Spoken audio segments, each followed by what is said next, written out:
የኔ ብቻ ነው የማይረሳውኛ ቤት እንትን ስለሆነ ታሳስ ገብርኤል ስለሆነ ድፍን ኢትዮጵያ ሕዝብ ቁልቢ ምናምን ሄዶ የሚያከብረው እና በሰበቡ እኔ ለገብርኤል የሚደፋ ድፎ ነው አብሬ የሚቆርሰው ለልደቴ። እናቴ በጣም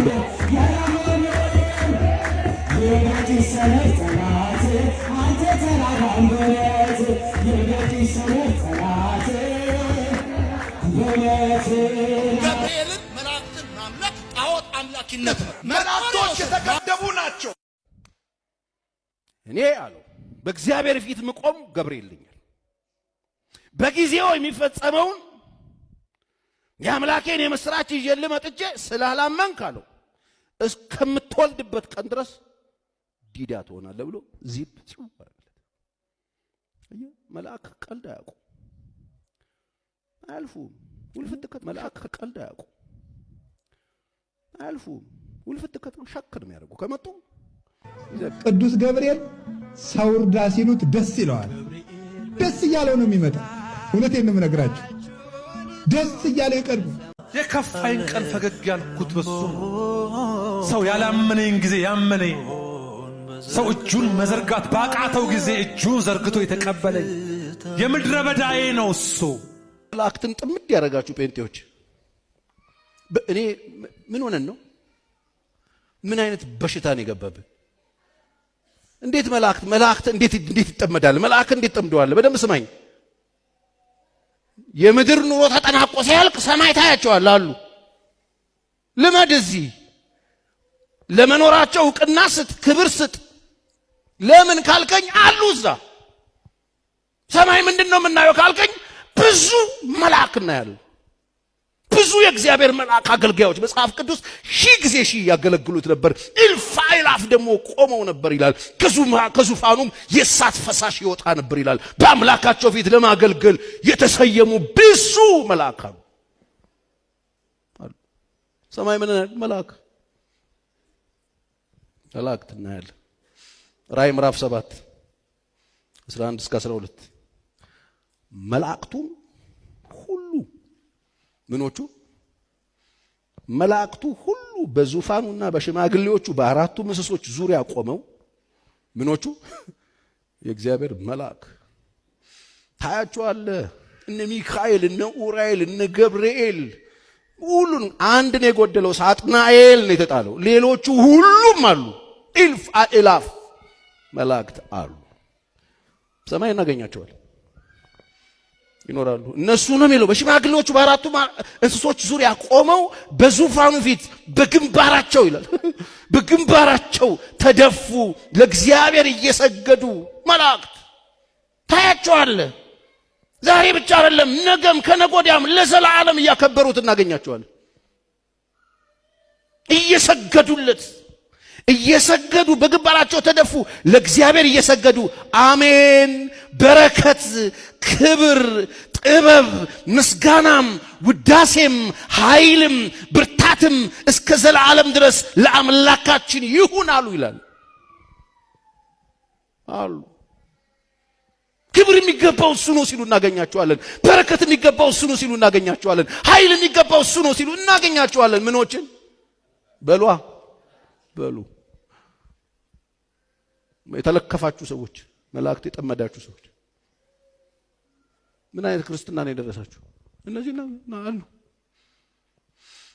መላእክት ኢግኖር ምናምን ገጭተን እንደሌሉ ምናምን አሉ። እየሰገዱ እያመለኩ እናገኛቸዋለን። ይሄ እግዚአብሔር ቃል ነው። ስለዚህ ቀረብ አድርገና ይሄ ምን አለ ሰማይ ስንሄድ ምንድነው የምናየው ካልከኝ ዙፋን፣ ተቀማጩ፣ በጉን፣ የታረደው በግን፣ ብዙ መላእክ እናያለን። ብዙ መላእክት ምን እያደረጉ ብልጭልጭ ክንፋቸውን ይዘው ሰርከስ እየሰሩ አይደለም፣ እየሰገዱ በረከትም፣ ክብርም፣ ምስጋናም፣ ኃይልም፣ ውዳሴም ልትቀበል ይገባል እያሉ እየሰገዱ ሃሌሉያ እያሉ ያመለኩት እናገኛቸዋለን። ሰማይ ምን አለ? መልአክ አለ። ብዙ መላእክት አሉ። የታላቁ መልአክ የቅዱስ ገብርኤል ወዳጆች በምልጃና ጸሎቱ አይለያችሁ። እንኳን ለታላቁ መልአክ ለቅዱስ ገብርኤል ዓመታዊ የንግስ በዓል በሰላም አደረሳችሁ። እስኪ በሙሉ ለቅዱስ ገብርኤል ያለንን ፍቅርና አክብሮት ቅዱስ ገብርኤል እያልን በኮሜንት ላይ እናጥለቅልቀው። በመልአኩ ምልጃ የማያምኑ የመልአኩ ነገር የማይገለጥላቸው ዲያብሎስ ያደረባቸው ሰዎች ደግሞ በዚህ ነገር ፈጽሞ እንደሚቃጠሉ ስለምንወቅ ቅዱስ ገብርኤል እያልን እንጽፋለን ማለት ነው። እንግዲህ መልካም የሆነ ወንጌል እውነተኛ የእግዚአብሔር ቃል የገባው ፓስተር ቸሬ ስለ ቅዱስ ገብርኤል እጅግ ድንቅ በሆነ ምስክርነት ትምህርቱን ሲሰጥ ሰምተናል። ይሄ መጽሐፍ ቅዱሳዊ የሆነ ማለት ነው። አሁንም ደግሞ ለተነሱ ጥያቄዎች እነ ፓስተር ዮናታን እነ ፓስተር እዩ ጭፋ ላነሱት ጥያቄ ፓስተር ቸሬ በቂ ምላሽ ይሰጣል ማለት ነው። ከዲያቆን ሄኖክ ኃይሌ ከመምህር አባ ገብረ ኪዳን ግርማ ሌላ እንዲሁም ደግሞ እሱ ድንቅ የሆነ አገላለጽ አስተምህሮቱ መጽሐፍ ቅዱሳዊ በሆነ መልኩ የቅዱስ ገብርኤል ክብርና ምልጃ አማላጅነቱ በእግዚአብሔር ፊት የሚቆም እግዚአብሔር የላከው ኦርቶዶክሳዊት ቅድስት ቤተክርስቲያን በምታምነው ልክ መጽሐፍ ቅዱስ በተናገረለት ልክ የሚመለክ ሳይሆን የሚከበር መልአክ እንደሆነ ሲናገር እንሰማለን። እኔ አለው በእግዚአብሔር ፊት ምቆም ገብርኤል ነኝ። በጊዜው የሚፈጸመውን የአምላኬን የምስራች ይዤልህ መጥቼ ስላላመንክ አለው እስከምትወልድበት ቀን ድረስ ዲዳ ትሆናለህ ብሎ ዚፕ ሲው አረለት። መልአክ ቀልድ አያውቁ አያልፉም። ውልፍት ከተሉ ሸክር ነው ያደርጉ። ከመጡ እግዚአብሔር ይመስገን እዛው ያያዝልን ጌታ። እውነት ነው ገብርኤል ቢመጣ እኮ ገብርኤል አይለቅህም እኮ እንደ ቀልዳፍን ተርመሰ ሰተረቅ ሾጥር ቢያደርግ የምሬን እኮ ነው የሚል ያው ሲጀመር እግዚአብሔር ነው የሚልካቸው። ናስቲ ገብርኤል እያልን የምንልከው ገብርኤል የለንም እኛ። ምክንያቱም የእግዚአብሔር መላእክት ናቸው። እግዚአብሔር ነው የሚያዛቸው። የምን ድፍረት ነው እንዴ? የምን ድፍረት ነው? እንኳን የእግዚአብሔርን መልአክ የጎረቤት ሰራተኛ ጠፍተሽ ሸሚዝ ታሳጥቢያለሽ እንዴ? ይቻላል እንዴ? ነይ አንቺ ባጠኑ ነይ ንምስል ቀቢ ይባላል እንዴ? ሰው እዛ ግቢ ያለውን እንኳን አንጠራም። እንኳን ይውላችሁ አንዳንድ ሰዎች ንቀት ነው የሚመስላቸው። ነው አክብሮት ነው። መላእክትን የሚያዝ ማብቻ ነው እግዚአብሔር። አንዳንድ ፋሮች መላእክት ናምና እንደዚህ ይባል የለም። ማን አንተ መላእክትን የምታዝ? ሲጀመር መጀመሪያ ትንሹ አቦቸር የሚባለው ልጅህን እዘዝ። በስርዓት እሱን ማዘዝ ማትችል እንዴት ነው መልአክ ጋር ዘለ የምትሄደው? አይቻልም፣ ነውር ነው። እነሱ በጣም ረቂቅ ናቸው። የሚያዛቸው እግዚአብሔር ነው። ኢየሱስ የሚለውን ስም ያመጣው ማን ነው? ገብርኤል ነው። አንዳንድ ሰዎች ገብርኤልን አሁን ያመጡ ስናከብር ኢየሱስን አታውቁትም ይላሉ። ደግሞ ለገብርኤል ኢየሱስን ሊያስተዋውቁት ማለት ነው። ስለዚህ ምእመናን አንድ ሰው እንደውም ኢየሱስን ለማወቅ መጀመሪያ ገብርኤልን ማወቅ አለበት። ገብርኤልን የማያውቁ ሰዎች ኢየሱስን ቤት በኩል እንዳወቁት እግዚአብሔር ይወቀው ራሱ። ስሙንም ኢየሱስ ትይዋለሽ፣ እርሱ ታላቅ ነው፣ የልዑል ልጅ ይባላል። ጌታ አምላክም የዳዊት የአባቱን ዙፋን ይሰጠዋል፣ በያዕቆብ ቤት ላይ ለዘላለሙ ይነግሳል፣ ለመንግስቱ ምን የለውም ማለት። አሁን ልትናገር ነው። እስቲ ስሟት እመቤታችንን። በእውነት ድምጿን ለሁላችን ታሰማል። ጸጥ ብላ ሰማችሁ። ገብርኤል መጥቶ ሰላም ሲላት ሲያመሰግናት አሁን ልትናገር ነው። ተናግሮ የማያውቅ ሰው እኮ የሚናገረው እንደው ሲብስበት ነው። ትወልጃለች ሲላት ምን አለች? ወንድ ስለማላውቅ ይህ እንዴት ይሆናል አለች። ምን ስለማላውቅ? እመቤታችን ወንድ የሚባል አይታታውቅም እንዴ?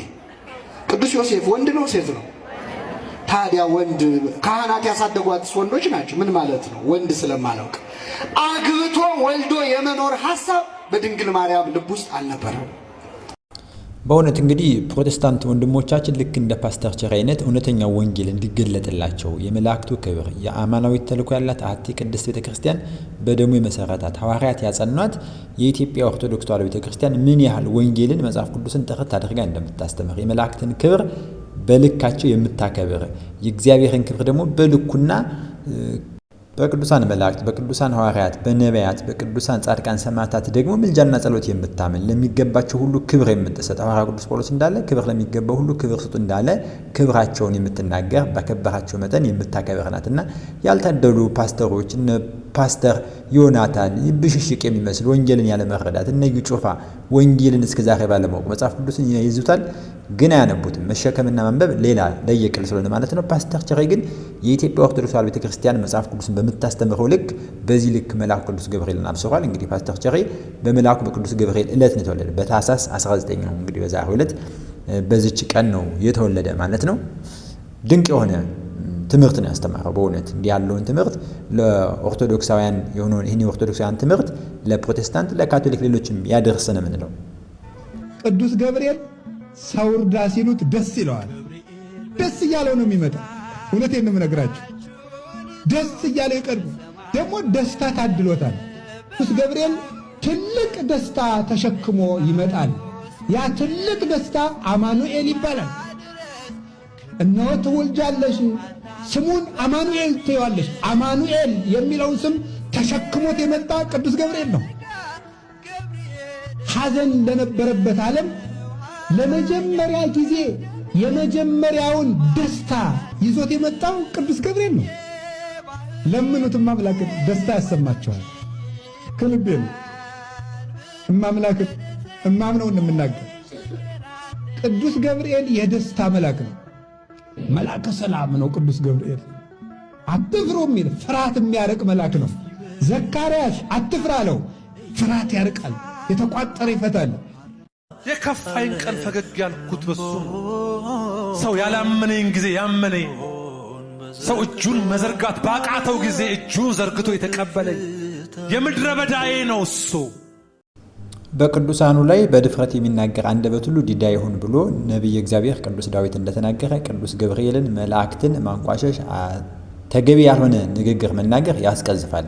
ፈጽሞ እግዚአብሔር በቅዱሳኑ ዝም የሚል አይደለም። ስለ ቅዱሳኑ ቸል አይልም። በቅዱሳን ላይ የሚናገሩትን ነገሮች ሁሉ ቅጣት ያመጣል። ቅዱስ ገብርኤል ላይ አፍ መክፈት አይቻልም፣ አይቻልም። በእውነት አይቻልም። በእውነት ነው ብላችሁ በጭራሽ አይቻልም። እንደው ቸርነቱ የእግዚአብሔር ቸርነት ካልከለከለው በስተቀር በፍጹም እኔ ለቅዱስ ገብርኤል ጥብቅና አልቆም። ግን እግዚአብሔር ብቻ ነው የሚመሰገነው። በአንድ በኩል በባህሪው ምስጉን ነው፣ ብቻውን ነው የሚመሰገነው። የሱን ምስጋና ወስደን ለሌላ ሰው አንሰጥም። በፈጣሪነት የሚመሰገነው እሱ ብቻ ነው። በነፍስም በስጋም የሚመሰገነው እሱ ብቻ ነው። ምስጋና የባህሪው ነው፣ ይሄ ብቻ ነው። ግን ደግሞ እሱ የፈቀደላቸው የሚመሰገኑ አሉ። እንደው ሰዎቹ መጽሐፍ ቅዱስ ስለሚጠቅሱ መጽሐፍ ቅዱስ ብቻ ልጥቀስና ለሌላው ምስጋና እንደሚገባ ልናገር። የእግዚአብሔርን ምስጋና አይደለም እንደየክብሩ ማለት ነው፣ እንደየክብሩ ማለት ነው። ይሄ እግዚአብሔር ብቻ ነው የሚመሰገነው። ገብርኤል ለምን ይመሰገናል የሚል ሰው እኮ ይሄንን ስለረዳችሁኝ 50 ሳንቲ 60 ሳንቲ ስለሰጣችሁኝ ያመሰግናሉ ይላሉ። ለምን ያመሰግናችኋል? የለም እንደዚህ እንደየክብሩ መጽሐፍ ቅዱስ እንደዚህ ይላል። ሮሜ ምዕራፍ 13 ቁጥር 7 ላይ ለሁሉ የሚገባውን አስረክቡ ይላል። አይገርም? ለእግዚአብሔር ብቻ አለ ለሁሉም ምን አስረክበዋል? የሚገባውን አስረክቡ።